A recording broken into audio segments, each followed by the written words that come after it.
ఆ రోజు అమావాస్య. చంద్రుడు కూడా కనిపించని చీకటి రాత్రి. ఆకాశం మొత్తం మబ్బులతో నిండి ఉంది. గాలి వీస్తుంటే చెట్లు ఏదో మాటలాడుతున్నట్టు అనిపించాయి. రాము తన బైక్ మీద ఊరి చివర ఉన్న అడవి దారిలో వెళ్తున్నాడు. సాయంత్రం నుంచి అతనికి మనసు ఏదో అసహజంగా ఉంది. ఈ దారి తీసుకోకపోయినా బాగుండేది అని అనుకున్నా. టైం అయిపోవడంతో అదే రోడ్డు పట్టాడు. అడవిలోకి బైక్ వెళ్లగానే చుట్టూ పూర్తిగా నిశ్శబ్దం.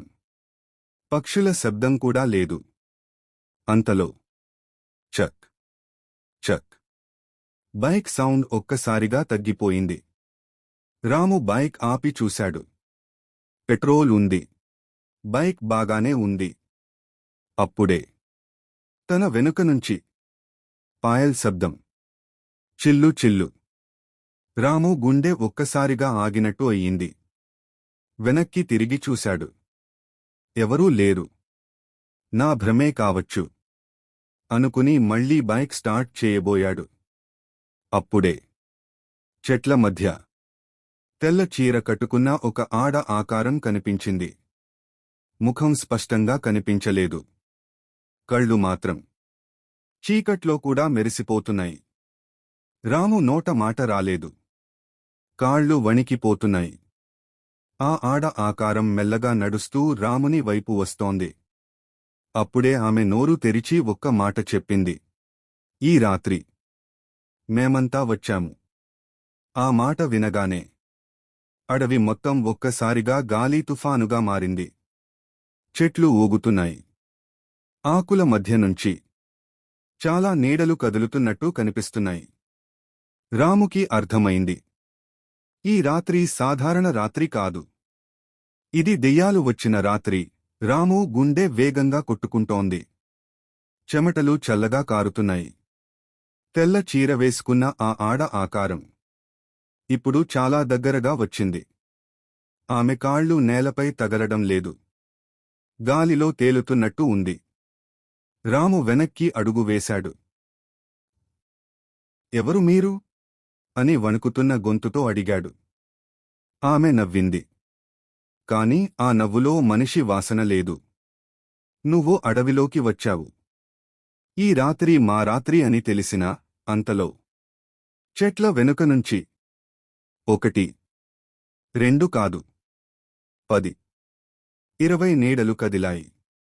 ఎవరివో కాళ్ల గొలుసుల శబ్దాలు. ఎవరివో పిల్లల ఏడుపు. ఎవరివో నవ్వులు. అడవి మొత్తం జీవంతో నిండిపోయింది. కాని అది జీవితం కాదు. భయం. రాము బైక్ స్టార్ట్ చేయడానికి ట్రై చేశాడు. కిక్ కొట్టాడు. బైక్ స్టార్ట్ కాలేదు. డం డం. అడుగుల శబ్దం దగ్గరగా వస్తోంది. అప్పుడే ఒక ముసలి గొంతు వినిపించింది. ఎవరూ ఈ అడవి దాటలేదు. ఈ రాత్రి మాతో ఉండకుండా. రాము తల తిప్పి చూశాడు. చెట్టు మీద తలక్రిందులుగా వేలాడుతూ ఒక ముసలి దెయ్యం. జుట్టు నేల తాకుతోంది. కళ్ళు పూర్తిగా తెల్లగా ఉన్నాయి. రాము కేక వేయబోయాడు. కాని గొంతు రాలేదు. అంతలో తెల్ల చీర ఆడదెయ్యం రాముని చెవిలో మెల్లగా చెప్పింది. నువ్వు చివరివాడు కాదు. కాని ఈ రాత్రి మాతో ఉండాల్సిందే. అడవి మొత్తం ఒక్కసారిగా నవ్వులతో మార్మోగింది. రాముని చుట్టూ నీడలు వలయంగా నిలబడ్డాయి. ఆ రాత్రి నిజంగా ఏం జరిగిందో ఇంకా ఎవరికీ తెలియదు. రాము చుట్టూ నిలబడ్డ నీడలు మెల్లగా దగ్గరికి వచ్చాయి. ఒక్కొక్క నీడకి వేర్వేరు ఆకారాలు. ఎవరికి కాళ్ళు లేవు. ఎవరికీ ముఖం లేదు. ఎవరి కళ్ల నుంచి రక్తం కారుతోంది. రాము కళ్ళు మూసుకున్నాడు. ఇది కలే. ఇది కలే అని మనసులో పదే పదే చెప్పుకుంటున్నాడు. అప్పుడే తన చేతిపై చల్లని స్పర్శ. కళ్ళు తెరిచాడు. ఒక చిన్న అమ్మాయి. జుట్టు మొత్తం ముందుకు జారిపోయింది. కళ్ళు కనిపించడం లేదు.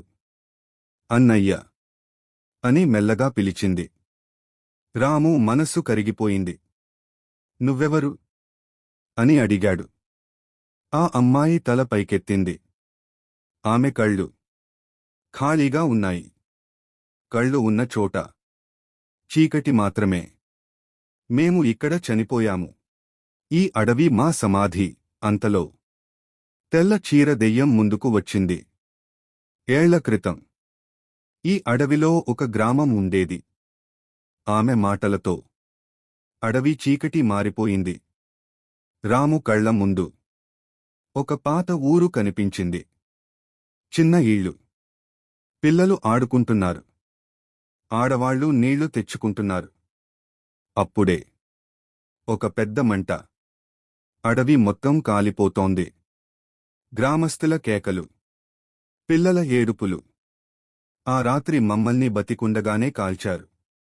అందుకే ప్రతి అమావాస్య మా ఆత్మలు తిరుగుతాయి. రాము శరీరం మొత్తం వణికిపోయింది. నేను ఏం చేయాలి అని అరిచాడు. అప్పుడే ముసలి దెయ్యం గంభీరంగా చెప్పింది, మా కథని బయటనికి చెప్పాలి. ఎవరూ మమ్మల్ని మర్చిపోకూడదు. ఆ మాట చెప్పగానే అడవి మొత్తం మళ్లీ నిశ్శబ్దం. అన్ని నీడలు రాముని వైపు చూస్తున్నాయి.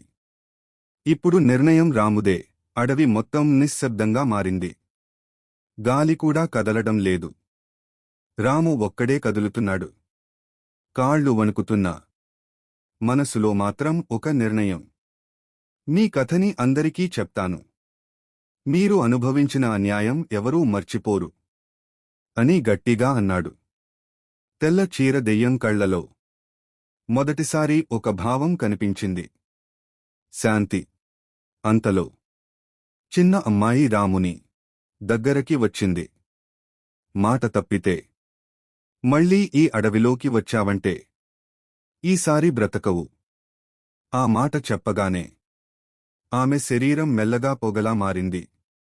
ఒక్కొక్క నీడ చెట్లలో కలిసిపోయింది. ముసలి దెయ్యం చివరిసారిగా చెప్పింది, సూర్యుడు ఉదయించే వరకు ఇక్కడ ఉండకు. అప్పుడే రాముని బైక్ ఒక్కసారిగా స్టార్ట్ అయ్యింది.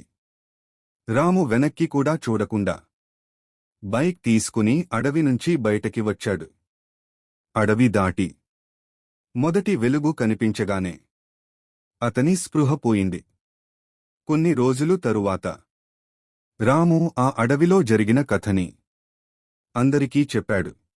పత్రికల్లో వచ్చింది. యూట్యూబ్ వీడియోలు అయ్యాయి. ఆ అడవిని ఎవ్వరూ దాటడం మానేశారు. అడవి దగ్గర ఒక చిన్న దీపం వెలిగిస్తే రాత్రిళ్ళూ గాలి ఆగిపోతుందని గ్రామస్తులు చెప్తారు. కాని ప్రతి అమావాస్య రాత్రి అడవి దారిలో వెళ్లేవాళ్లకి ఒక పాయల్ శబ్దం మాత్రం ఇంకా వినిపిస్తూనే ఉంటుంది. ఎందుకంటే దెయ్యాలు వెళ్ళిపోయాయి. కాని ఆ రాత్రి జ్ఞాపకం మాత్రం ఇంకా బ్రతికే ఉంది. అడవిలోంచి బయటపడ్డాక రాము మామూలు జీవితంలోకి వచ్చాడు. పగలు అన్నీ బాగానే ఉన్నాయి. కానీ సమస్య రాత్రి మొదలయ్యాకే. ప్రతి అమావాస్య ముందు రోజు రాముకి ఒకే కల. అదే అడవి, అదే చీకటి, అదే పాయల్ శబ్దం. ఒక రాత్రి రాము నిద్రలోంచి ఉలిక్కిపడి లేచాడు. గదిలో లైట్ ఆఫ్. కిటికీ దగ్గర ఎవరో నిల్చున్నట్టు నీడ. ఎవరు అని గట్టిగా అడిగాడు. సమాధానం లేదు. అంతలో తన చెవిలోకి మెల్లగా ఒక స్వరం, నువ్వు మాట నిలబెట్టుకున్నావు, కాని మా శాపం ఇంకా పూర్తిగా తీరలేదు. రాము వెనక్కి తిరిగాడు. తెల్ల చీర ఆడదెయ్యం. కాని ఈసారి భయంగా కాదు, వేదనగా ఉంది. ఇంకా ఏం చేయాలి అని రాము అడిగాడు. ఆమె గోడవైపు చూపించింది. అక్కడ రక్తంతో రాసినట్టు ఒక మాట. నిజం సగం మాత్రమే బయటికి వచ్చింది. అప్పుడే రాముకి ఒక విషయం గుర్తొచ్చింది. ఆ పాత అడవి గ్రామాన్ని కాల్చింది ఎవరు? గ్రామస్తులా? లేదా ఇంకెవరో? అదే రాత్రి రాము పాత రికార్డులు, ఫైళ్లు వెతికాడు. ఒక రహస్య విషయం బయటపడింది. ఆ అడవిలో బంగారు గనులు ఉన్నాయి. గ్రామస్తులు అడ్డుగా ఉన్నారని వాళ్లను తొలగించారు. అది ప్రమాదం కాదు, ప్లాన్ చేసిన హత్య. రాము చేతులు వణికిపోయాయి. అప్పుడే చిన్న అమ్మాయి స్వరం, మా పేర్లు కూడా చెప్పాలి. మా హంతకుల పేర్లు కూడా బయటపెట్టాలి. గది మొత్తం ఒక్కసారిగా చల్లబడింది. ఇప్పుడు రాము ముందు రెండు దారులు. నిజం చెప్పి తన ప్రాణాలు ప్రమాదంలో పెట్టుకోవాలా, లేదా మౌనంగా ఉండి దెయ్యాల శాపాన్ని మోయాలా? అమావాస్య రాత్రి దగ్గర పడుతోంది. అమావాస్య రాత్రి వచ్చింది. ఆకాశం నల్లగా మారింది. గాలి ఆగిపోయింది. రాము టేబుల్ మీద పాత ఫైళ్లను అమర్చాడు. ఆ ఫైళ్లలో భూమి రికార్డులు, అడవి మ్యాప్స్, ఒక కంపెనీ పేరు, శ్రీ లక్ష్మీ మైనింగ్ ప్రాజెక్ట్. అది చూసిన క్షణమే లైట్ ఒక్కసారిగా ఆఫ్ అయింది. గది చీకట్లో మునిగిపోయింది. పాయల్ శబ్దం. రాము కళ్ళు మూసుకున్నాడు. నేను నిజం చెప్తాను, మీ పేర్లు కూడా చెప్తాను అని మెల్లగా అన్నాడు.